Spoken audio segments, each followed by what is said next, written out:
Le boulodrome transformé en parcours d'initiation pour l'occasion. Des dizaines d'enfants ont pu s'essayer un peu plus longuement au vélo. J'ai fait de la natation. Et le vélo, non? Pourquoi? Parce que j'aime pas trop. Pour Elia, c'est une habitude.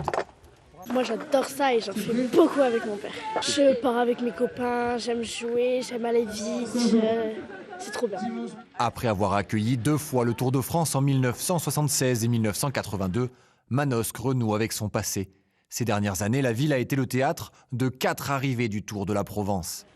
Et cette belle victoire de Max Pedersen, le roi est de retour. Avec cette étape espagnole le 23 août prochain, elle espère rapidement retrouver la grande boucle. Les organisateurs sont les mêmes que le Tour de France, donc ça nous permet de faire une répétition à grandeur nature.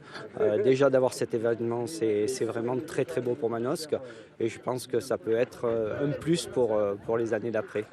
En attendant le Tour de France, la 2e étape du Tour d'Espagne reliera Monaco à Manosque. Ce sera la plus longue de cette 81e édition avec 215 km à parcourir. La Vuelta, c'était le premier grand tour disputé par le Manosquin Julien Elfares en 2009.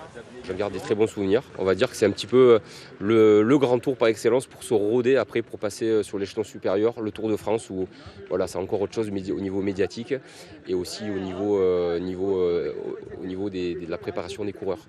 C'est ici qu'aura lieu l'arrivée de la 2e étape du Tour d'Espagne après 1 km de faux plat montant, une arrivée qui devrait consacrer un sprinter.